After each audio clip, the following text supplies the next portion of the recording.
Okay, I've been seeing this clip circulating recently and it's been pissing me off. First, because you've got to show some more reverence to MJ, after he's one of the main reasons both of you are multimillionaires and billionaires. But also because while Michael Jordan was playing, ignorant national media was also bashing him. Yeah, I'm 10, 12 years in, I got 4 MVPs and 4 championships, but do I still want to do this shit? You know what I'm saying? You know how hard it is. Some people say, I want to go play baseball. Right? Yeah, and then I want to come back. Or some people say, I'm going to go 22 straight. Now in this video, I want to address two things. First, was Michael Jordan good or bad at baseball? And two, more importantly, how did the experience shape his mentality? Now to the claim that many have made that Michael Jordan was bad at baseball, quick disclaimer about myself, I played varsity basketball, baseball, and volleyball in high school. My main focus was baseball at the time. I can tell you unequivocally from my personal perspective that baseball is by far the hardest major sport to play of any sport. A 3 out of 10 success rate in hitting is considered outstanding.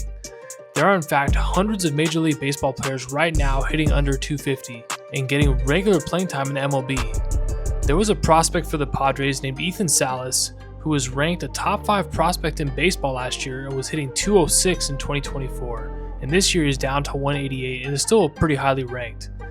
Pitching is just as hard, with pitchers missing their spots on over 90% of pitches.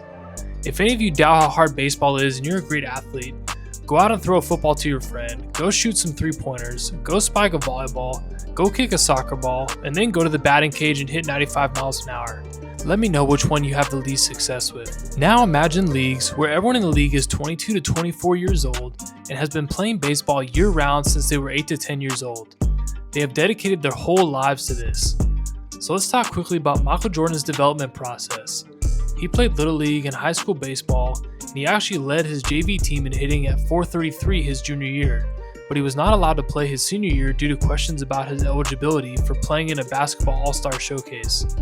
This was the last time Michael Jordan touched a baseball until 1994. He retired from the NBA, trained with Tim Grover to transform his body from basketball to baseball, and trained with the White Sox AA hitting instructor Walt Hriniak and the White Sox 4th outfielder and defensive specialist Mike Huff for essentially 2 months to get ready for spring training. The White Sox obviously gave him a publicity legacy appointment to the spring training squad, but behind the scenes, Hriniak convinced the White Sox GM at the time, Ron Schuler, that MJ was deadly serious and was improving rapidly. They promptly played an exhibition game against the Chicago Cubs on April 7, 1994, and Michael Jordan batted 6th in the lineup with White Sox legends Robin Ventura and Ozzie Guillen in Wrigley Field. Before the game, MJ had this quote for all the reporters who had been bashing his attempt as delusion. "What if I got a hit today?" he asked. "You guys would fall over, wouldn't you?" Well, he got his chance. In the 6th inning, after starting 0 for 2, he faced Cubs lefty Dave Otto, who pitched 45 innings in the majors that year with a 3.80 ERA. Jordan promptly smacked a hard ground ball to third that deflected off the third baseman's glove into left field for an RBI single. His next at bat, he hit an RBI double down the third baseline again to tie the game off another major league pitcher, Chuck Krim, who pitched 64 innings that year for the Cubs at a 4.48 ERA. Guys, I'm sorry, but that's absolutely ridiculous from MJ. Now quickly to his minor league career. They wanted to start him off in rookie ball, but they didn't have the press facilities there to handle it, so they sent him to AA in Birmingham. He started his minor league career with a 13-game hit streak, but he was attacking fastballs after a few weeks of scouting. Obviously no pitcher wanted to be the one to give up a hit to a guy who hadn't played baseball in 15 years. So he started getting only off-speed pitches and fastballs out of the zone for the next several months, and he went into a deep slump. The national media was killing him. But he was the first to the cage every day, hitting the cage 3 times a day, and mid-season it culminated in this moment.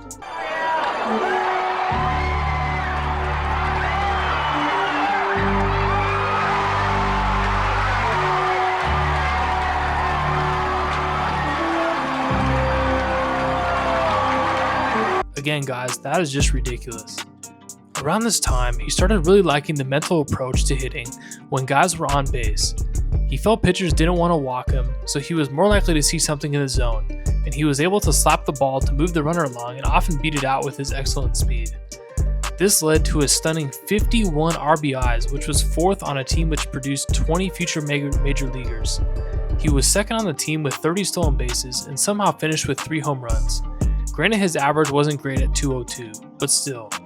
Most MLB teams also participate in young prospect leagues after the minor league season, and in those days it was customary to send your top 6 prospects to Arizona to play in this league.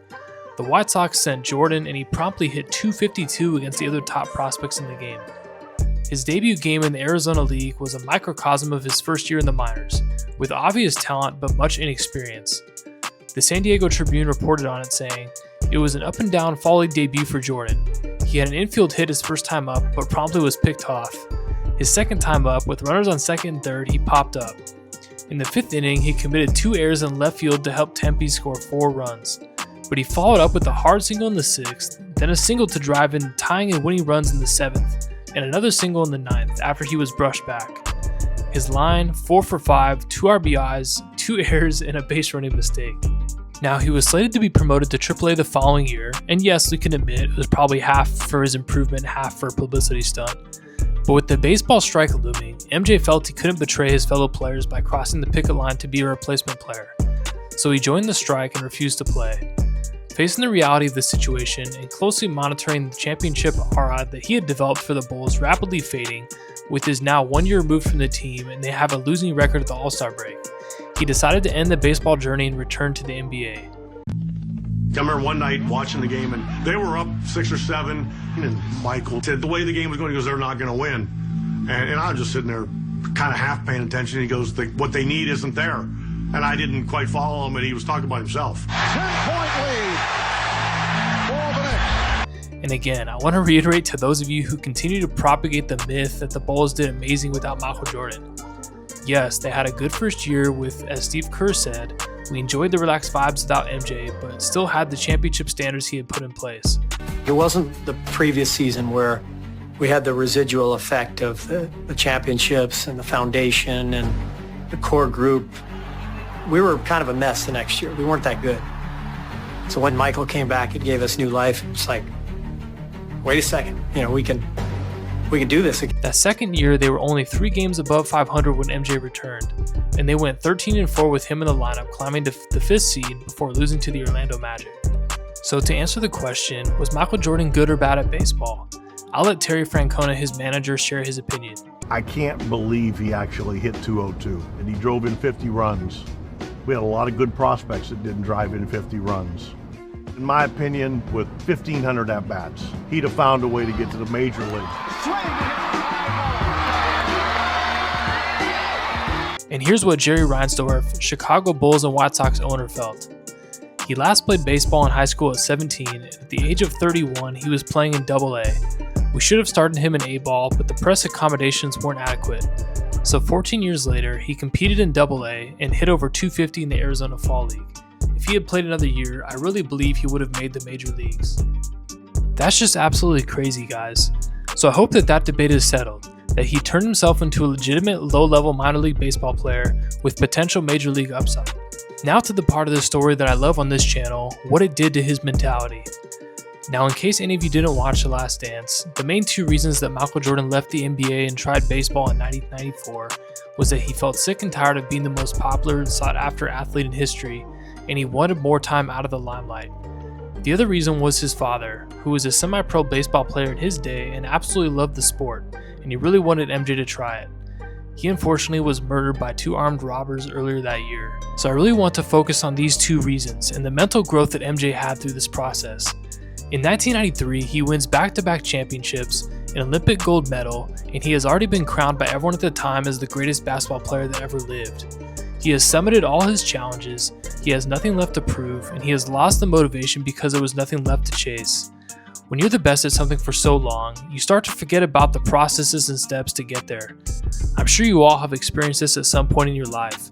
Losing patience with your child for not picking up potty training quicker, or as a coach or teammate not understanding why a younger player isn't picking up a fundamental quicker. We become so detached from the process that we went through ourselves that we lose perspective and empathy for those coming through that same process. Michael Jordan was so wrapped up in excellence, he had lost all patience for those around him who were still on their journey to being the best they could be. In a sport like baseball, in which failure is such a common occurrence, it really humbled him, and he saw what it was like to just be one of the guys. He saw that despite being the hardest worker on the team, he could still have the worst game on the team.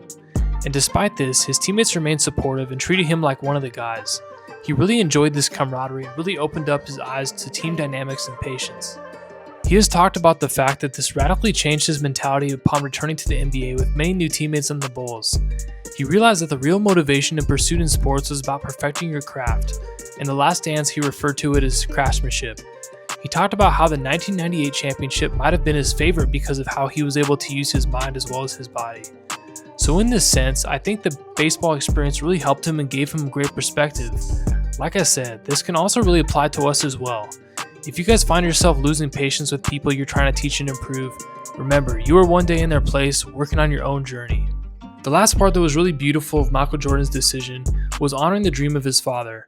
My father kept kind of hinting towards me playing baseball. Stop playing basketball. Why don't you give your baseball a shot?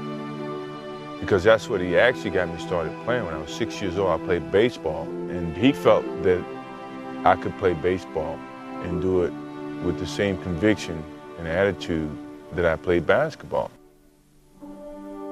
Every day, the first person there before the sun would be Jordan. And he was there because he wasn't good. He would work with a batting instructor and work all day long and be the last person to leave every night also. The worst thing that can happen is it doesn't pan out the way that you envision it. But at least you know that by giving it a shot. People were basically saying that I didn't have no reason being in the sport, and I was degrading the sport. When those negative things started to happen, the only thing I wish my father was there to give me the positive reinforcements that I needed. As we talked about in the last video when we're discussing what you are playing for, one of the first things that comes up is family. Now in today's day and age in professional sports, oftentimes people are chasing individual accolades and glory. While these last for a while, eventually, the legacy that really matters is what you are to those closest to you. Michael Jordan was being pulled and influenced every which way, but in the end, he wanted to do something to honor his father, who was his best friend. It made him happy, it helped him cope with a tough situation, and in the end, ended up being a blessing to his basketball mindset as well. So as I said before guys, find your why first before you go off chasing individual accolades and money, because in the end, that is what will sustain you. Thank you guys for watching. I'm going to be starting a membership for this channel before the next video hopefully, so that I can connect and get to know more of you guys. I'll discuss that more in the next one. Hopefully you guys enjoy. Much love. Peace.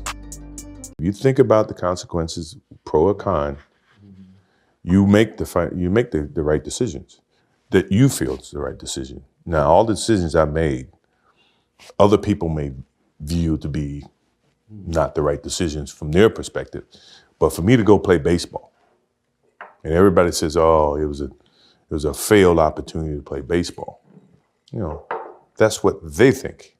For me, it was the best thing that could have happened for me because it allowed me to go back to the game with a stronger passion. At the same time, I was able to understand the love that these minor league baseball players have. I asked him what it was like for him in the morning. And Jordan said, I get up before the sun comes up, and I make myself some breakfast by myself. He was down there alone. And I get in the car, and I'm driving to spring training, and there's no one really out on the roads yet. And I look at the seat next to me, and I see my dad. And I talk to him. I think to myself, Pops, we're doing this. We're doing this together.